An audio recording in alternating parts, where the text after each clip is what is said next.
Glad to know you're still with us. This is Sports Tonight. We're broadcasting live from Channels TV, Sports Center in Lagos, Nigeria. You know what? We're having so much fun talking sports, and it gets more interesting when you are involved. So I want you to talk to us just about anything that is going down in our world of sports, because I'm going to start reading your messages soon on the show. Talk to us on Twitter, Channels_Sports, Facebook, Channels IFS Sports. You can also send an email to sportstonight@channelstv.com. So much is going down. We talked about Arnold Quadri. Arnold Quadri is doing all he can for table tennis in Nigeria, and at the same time taking his career to the next level. He went to the Swedish Open.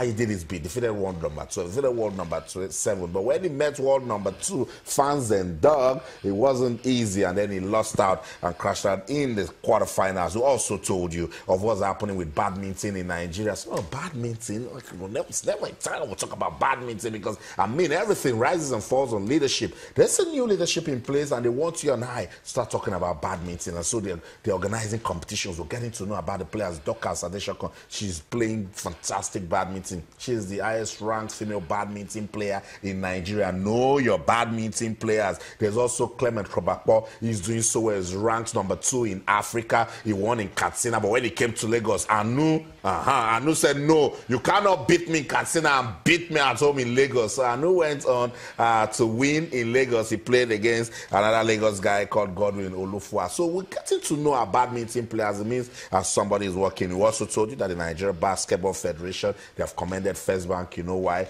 They won the bronze medal in Luanda, Uganda, at the FIBA Africa Women Club Championship right there in Uganda. Let's get on with the show now. It's 134 days. Let's set the record straight. Not 163. 134 days to the commencement of the 2018 Commonwealth Games in Australia. And Nigeria's preparation has been hindered by that big elephant in the room. You know, funding, saying, Nigeria, you will not prepare for the Commonwealth Games. Secretary of the Nigeria Olympic Committee, Tunde Popola, has hinted that most of the federations have good plans for the Games, which cannot be carried out due to lean resources. So we cannot defend this issue of funding. Despite the challenges, Popola raised preparations above what was experienced prior to the Rio Olympics. So it's the same old same. I have guys in the studio. Let's listen to Tunde Popola. When we come back, I will try and dissect whatever I talked about. Don't go anywhere. We'll be right back.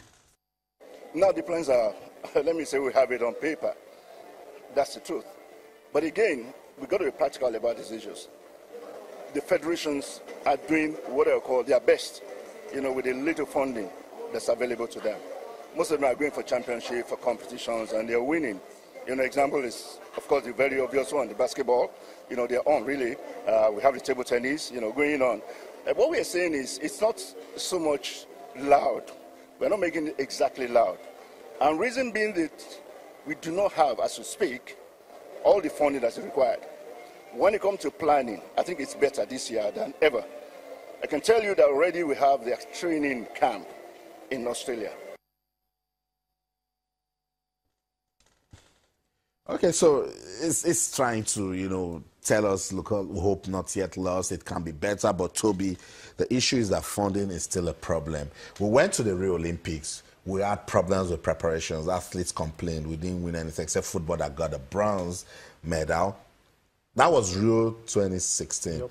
Commonwealth Games 2018. Yep. Inobong mentioned Tokyo 2020. So if you haven't solved the problem, I don't want to go back to USA 94, Atlanta 1996. You know what I'm saying? So if we have not defeated this problem of funding, Toby, it's still a problem. I mean, it's very bitter in the mind. Very, very sad. I was saying that in 2017, in going to the Commonwealth Game next year. The next Olympic, we're still talking about funding. How do we find ourselves in this, poor situation? Is the fact that, credibility in terms of leadership in the federation. Many, private investors pull out because there was no credibility. That's right. And also the government.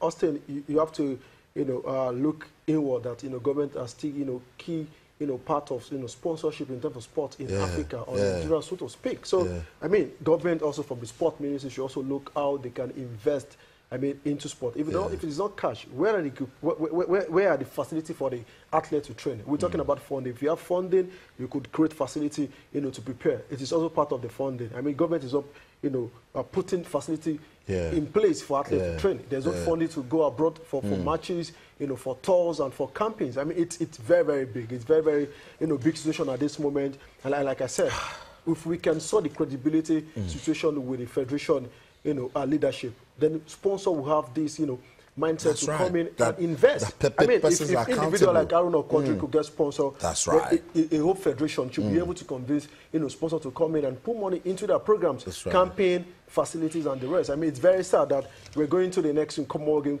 Olympics without funds available. It will end in a poor situation. No medals.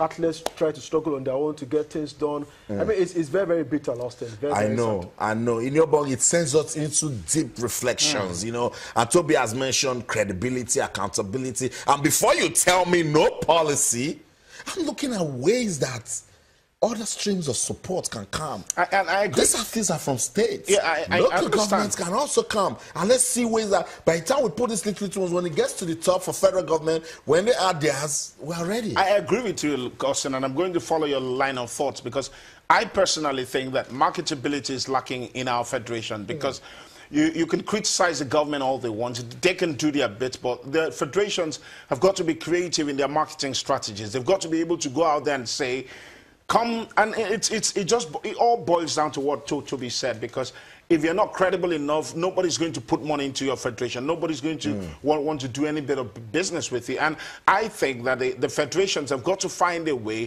find the resources to be able to put their federations out there, get creative enough, get people who, there are loads and loads of companies and international companies in this country who can put money in sports in this country, but you've got to be marketable. You've got to be attractive. You've got to put out presentations that are very juicy enough for somebody who wants to put money. You need to make Austin, it a brand. we're talking about the NFF, not funds and all of that a few years ago, a few months ago. But now, all of a sudden, right. you're looking at what Amaju Pinnick and the guys in the NFF are doing.